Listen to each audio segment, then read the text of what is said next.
Au programme des impôts aujourd'hui. Eh bien, un statut du bailleur privé qui pourrait changer la donne pour remettre des logements en location. La loi anti-squat qui évolue avec 2 lettres. Et pour finir, le classement des villes où les grandes fortunes rêvent de s'installer. C'est pour vous faire rêver. Voilà, on essaie de vous faire rêver, bien évidemment, mais surtout, les amis, le logement concerne tout le monde. C'est ce qu'on appelle un déterminant social. Parlez-nous de votre logement, de votre immobilier, de vos travaux. On vous aidera, comme tous les samedis, entre 12h et 13h, sur Sud Radio.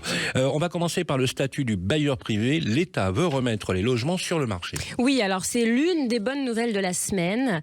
Alors, pour vous faire un petit récap, moi, je l'ai appris mardi. Je vous raconte un petit peu les coulisses, je vous raconte ma vie. J'étais à la cérémonie des vœux d'Action Logement et en plein discours du président Bruno Arcadipane, 2 invités de marque ont fait leur entrée. Olivier Saleron, le président de la Fédération française du bâtiment, et Pascal Boulanger, le président de la Fédération des promoteurs immobiliers. Donc ils ont essayé d'entrer discrètement pendant le discours, mais loupé.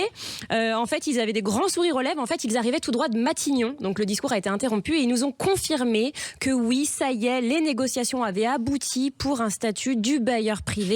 Négociation avec le Premier ministre. Donc voilà, discours interrompu, mais c'était pour la bonne cause. Et justement, alors je vais vous parler en détail de ce statut du bailleur privé. C'est quoi? En fait, c'est le grand pari du gouvernement pour relancer le marché locatif. Je vous rappelle que la situation est dramatique. En 5 ans, le nombre de logements en location a chuté de 15%. Il n'y a jamais eu autant de Français à la rue.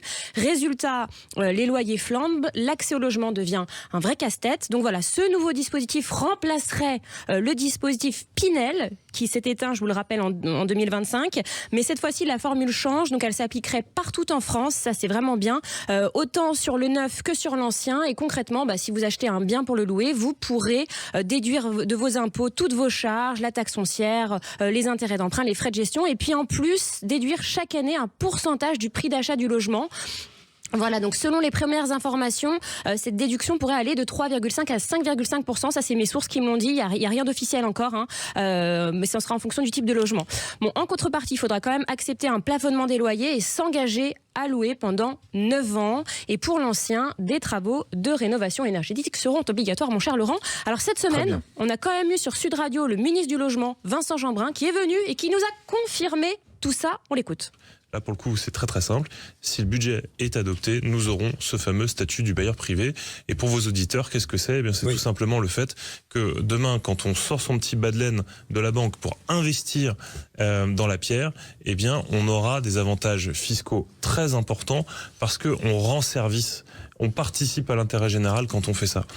Et voilà, Vincent Jeanbrun. Donc, vous l'avez compris, si le budget 2026 est adopté, on aura ce fameux dispositif. Voilà, peut-être verra-t-on la lumière au bout du tunnel. On va parler maintenant de la loi anti-squat, 2 lettres qui vont changer vraiment la vie de certains propriétaires. Oui, Sylvain, c'est la 2e bonne nouvelle de la semaine. Il n'y en a pas souvent des semaines comme ça. Et alors là, c'est assez fascinant et c'est quand même assez triste, faut le dire, parce que tout se joue sur un mot.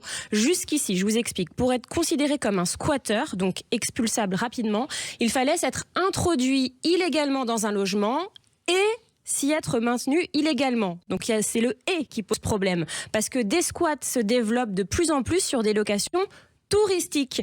Les occupants entraient avec des clés, donc on contestait l'introduction frauduleuse et la procédure, elle sautait.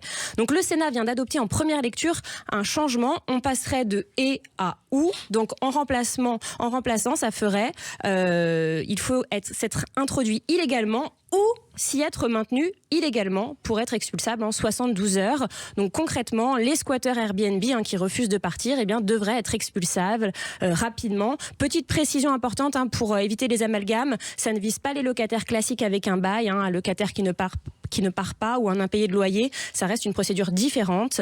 Et puis, autre précision, le texte doit encore passer à l'Assemblée nationale. Ce n'est pas terminé. À suivre. Alors, on va terminer maintenant, comme il est d'usage chaque samedi, les amis, avec une info un peu plus légère où les grandes fortunes veulent vivre, Bérénice. Oui, parce que je me suis dit, on joue tous au loto, donc on ne sait jamais si on gagne. À votre avis, cette année, ça vient de tomber, c'est Barnes qui fait ce classement. Chaque année, c'est les villes où c'est bien d'investir, où on s'y sent bien, où c'est confortable. Alors, à votre avis, qui est en tête ?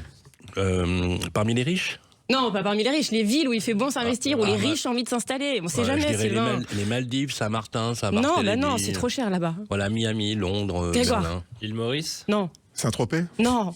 Lisbonne, Portugal. Voilà, c'est mieux. Madrid, c'est la première. Madrid, sécurité, qualité de vie, des services efficaces, c'est agréable. Ensuite, Milan en deuxième position. Voilà, Milan avec un dynamisme économique. Et Dubaï, enfin, en troisième position. Je sais que vous aimez cette ville, Dubaï. Ou Nice, par exemple.